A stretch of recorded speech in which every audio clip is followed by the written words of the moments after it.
since companies are pouring so much money into AI and building these tools, they're taking those roles and offshoring them.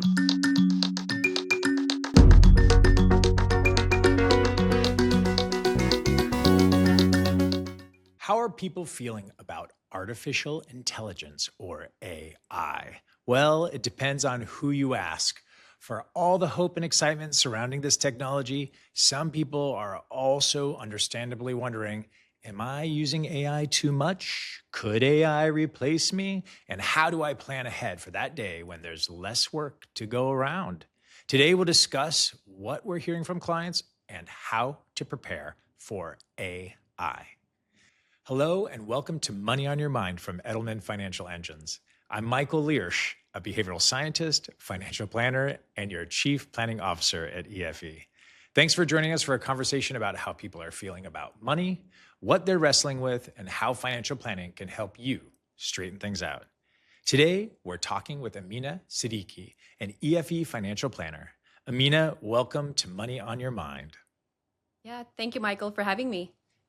So, Aamina, we touched base earlier today and we were talking about AI and your journey at EFE and to become a planner. Why don't you give us a little bit about your story and journey to become a planner, your passion for serving clients, and ultimately your interest in AI as a topic? Yeah, thank you. So again, my name is Aamina Siddiqui. I have been working in this industry, wealth management industry, pretty much my entire career. So going on 15 years now. I would say I've had a very multifaceted career within the wealth management industry. I have done pretty much every single role that you can think of. Started out in customer service, financial planning, portfolio management, 401k.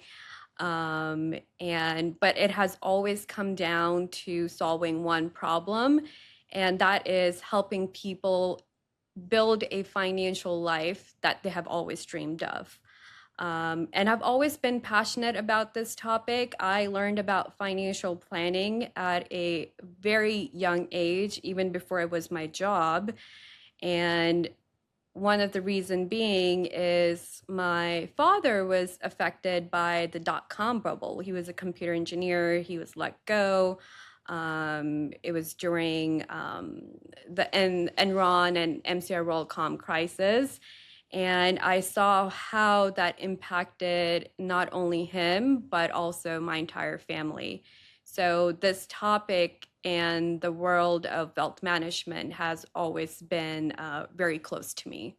Wow.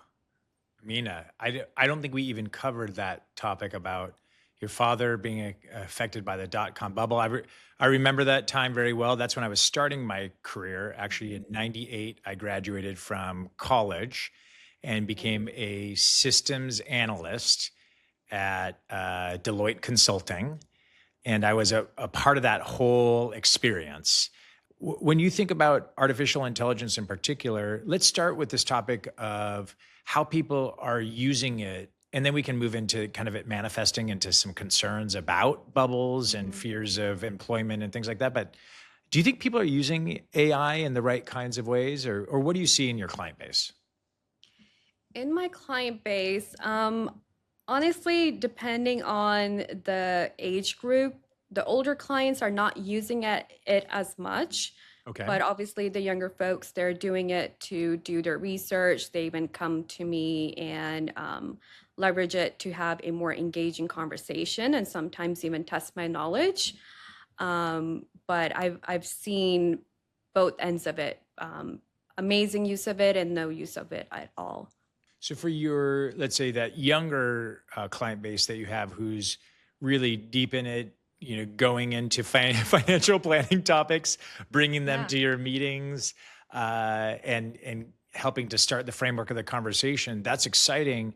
Yeah. However, what would you recommend as the kind of stopping point or some watch items with respect to using AI in that way?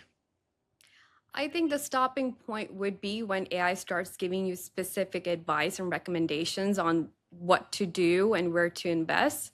then you should probably say, okay, I should stop here. And most AI tools are actually very good in telling you this is not a financial advice, consult your financial planner or your CPA for this topic. But it's great if you want to have an engaging conversation with your advisor and you are more knowledgeable and equipped on a certain topic. So when you think about retirement planning, maybe you can ask AI on different kinds of options and solutions available. So when you go into a meeting, you can say, okay, what is a Roth IRA, or what is a traditional versus steps and simple, to bring up these different solutions and see what the advisor thinks about each one of them, and then eventually, guide you in the right path. So there's a whole narrative out there now on this idea of, offloading too much of your brain power. So they call it cognitive offloading Hmm. to artificial intelligence. And there's more severe versions of that where you actually have AI think too much for you, and then you accept that information as what you would have said, and then you present it as your own. And we see a lot of rules on that in schools, and so Yeah. higher institutions, and K through 12. What's your perspective on being cautious in that area of not overusing it to do things you should be flexing your own mental muscles on, especially when it comes to financial information and knowledge and decision making?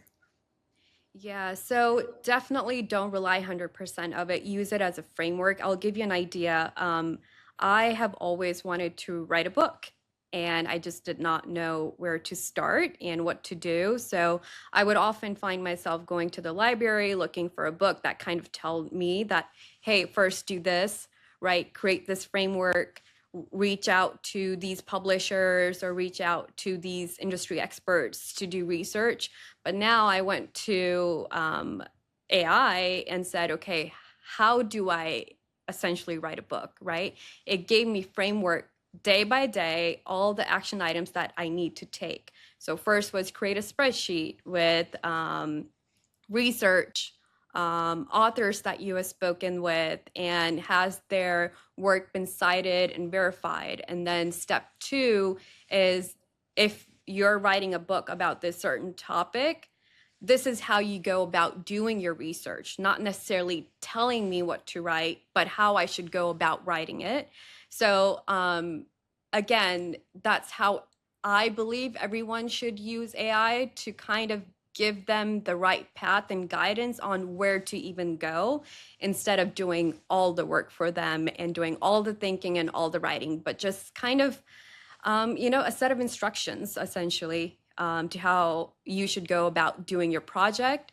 And the same thing when it comes to finances is, what are all the possibilities that exist out in the world, and what specifically applies to me and my family, and then use that to maybe engage a financial advisor or financial planner and see what is the right path and end up on the right solution for you. I love that, because then AI stops feeling actually like something that would replace humans, and it becomes more of an enabler to set those decision making frameworks, to have those collaborative relational conversations with other humans, whether that's an advice provider, to your point, or a Yeah. family member, another type of professional, all the way to your point, working with the right people to write a book, whatever that might be. Yeah. It's an enabler. So then let's move into, I think, the topic that's at the top of everyone's mind. We're seeing it in the media everywhere. You know, companies, CEOs, everyday people. Everyone's talking about, will AI replace certain aspects of our workforce or not? What's your perspective, and what are you hearing from your clients on this dynamic? Yeah, AI is here to stay, and it's definitely good for the world as far as how we advance in things scientifically on everyday lives and in our work as well. Um, what I'm hearing from clients is a mix of things, but mostly it's my clients who are in their 50s. They're concerned that their role is going to be eliminated, or restructured in a different way where their income might not be the same that it used to be at. Or what their Um, highest earning years then when they're trying to make their plan work. Is that correct? that's correct. Yes. Okay. So what's your how do you help them navigate that or think through that? Because since we don't know the future, and there's clearly some truth to that idea. Mhm. How do you help them plan for, the kind of non-event for their role or responsibilities, uh, Right. or the fact that that could potentially happen? What does that look like? Yeah, well, I can't really plan for them to get a different role, right? So that's kind of on them to figure out, okay, if I were to let go from this job, where I can use my knowledge and my skills to acquire another job. We have gone through this phases many times with the dot-com bubble, COVID. We had a lot of COVID lays off. Last 2 years, we had a lot of people laid off because there was a lot of hiring after the pandemic. And then people realized we hired a lot, so now they're being let go. So it all comes down to planning. What do we look at? So we need to look at your emergency buffer in the case that you are impacted. Um, do we have enough liquidity and cash in your bank accounts that we can pull from? And then also, what we need to keep in mind is this is not your general rule of thumb that you hear that, okay, I need to have 3 to 6 months in emergency savings and I should be fine. We need to think about is how long is it going to take me to get another job, right? So that's first, that's one thing we talk about. And that's going to And be then, different for every person depending on that role or that responsibility that they have, and how yeah, in demand those jobs are, or how much reskilling they have to do. Is that right? So that's why that that's, those yeah. rules, typical rules, may not apply. Correct? Right, Okay. right. And it all, again, it all comes down to a personal level. And this is where we will rely more on the client to kind of tell us what they're seeing out in the market, and then we'll plan accordingly. And then the second thing is the retirement account trap. Most of the people have their wealth built into retirement accounts. So now, if they're laid off at the age of 50 and all of their wealth is in retirement accounts, we have to think about early withdrawal penalties, tax, and all the other implications that come with tapping money into, pulling money from your retirement accounts. Essentially, we let go of compounding, tax deferred growth, so all of that stuff.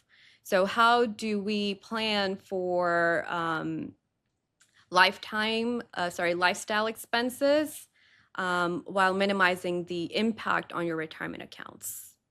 So when you think of those lifestyle expenses and having money available outside of those, let's say, very specific retirement account formats, what are some of your suggestions for people to consider, our listeners to consider? Yeah, definitely consider beefing up on your emergency savings. And once that is enough, where you feel comfortable that, okay, if I don't find a new job in the next 6 months, 9 months, or 12 months, I should be fine. And then look into other taxable accounts where, yes, you are investing and putting money into it every month to your abilities and letting it grow, and then you can eventually pull from. So when the time or need comes, you don't have to worry about penalties, at least when it comes to sustaining your lifestyle. So that's super helpful. When you think about then this idea of contingency planning in general, which is what you're talking about, planning Mhm. almost for, I don't want to say the worst outcome, but for an outcome that either was Yeah. unexpected on the negative side. Do you have, AI or not, do you have any other advice for our listeners on that topic where they should really be looking to make sure they have, either borrowing power or the ability to access money during those, tough times, even if it's just a blip on the radar? Yeah, so that's where the conversation comes in of having a very good plan in place where you kind of map out all the different menus and possibilities that you can take. And those need to be readily available to you. So if you are working with a specific company, see if they have the option for, like you said, lending or leverage lending, or can you go get a home equity loan? So those are just different things and what if scenarios in the worst situation. But that can definitely be mapped out when you talk about just planning and creating that framework in general. Got it. So we're going to transition to two questions. The first one is, what's one mistake that you see people, clients make when it comes to planning for these disruptive moments like the rise of artificial intelligence? Yeah. What's a key mistake you see people making? So, key mistake, it's very, very simple. We have always heard this, pay yourself first, right? So everyone knows this. The minute you get a paycheck, make sure you put a certain amount aside in savings and then invest the rest, and then lastly, spend it, right? But they fail to automate this process. So life gets in the way. One month we'll forget, next month something else happens. So make sure you go ahead and set up those recurring deposits into all of these accounts so you don't have to think about it. And it has done miracles for myself. So it's interesting that you highlight this because a lot of people feel like they don't have enough money to set up a systematic investment plan Mhm. or these, kind of automated investment plans. Can you comment on that before I move to our last question? Yeah, and yes, a lot of people would say, but I assure you, if you were to sit down with a financial planner or by yourself, paper and pen in hand, and jot down all your fixed expenses and even the one-off expenses, there is some money left over at the end of the month that you can put aside, even if it's $50, $100, that ends up making a huge difference in your overall portfolio in the long term. And then once you do have the ability to increase it, go ahead and increase it. So revisit your plan often so you know how to tweak it by. Small amounts of money can, oddly enough, become big amounts of money with compounding, with discipline. So I can't even emphasize enough your sage advice on that topic. So, Yeah. so with that, let's go to the one thing, and you kind of already answered this, but like let's just lean into it a bit. What's the one thing you think everyone who's listening to this or watching this podcast should do when it comes to this disruptive moment of AI and how they should plan for it? Yeah, I think don't be afraid first when you turn on the news, you see all this negative landscape of how AI is impacting everyone. It's always negative. Um, Everyone's just waiting for a market downfall, but just go ahead and first create that plan and that framework and invest and set up those reoccurring deposits that I talked about. And these disruptors are going to keep happening. One day it's going to be AI, tomorrow is going to be something else. You are spot on. And I love this idea. Get started now. There's always going to be something. And we all know that's true. Mhm. So, what better moment to begin, which is the penny, the dollar, the $10 available to set aside. Do it so that you can live your life with confidence through disruption. So, thank you so much for being with us today. I really appreciate it. Any last words before we close out the episode? No, that's it. Thank you for having me. This was wonderful. Thank you. That's everything we have for today. This has been Money on Your Mind. A big thanks to financial planner Aamina Siddiqui for joining me, and we'll be back next Wednesday with a new episode. Subscribe to the show on Spotify, Apple Podcasts, or YouTube so don't miss it. I'm Michael Liersch from Edelman Financial Engines. Talk to you next time.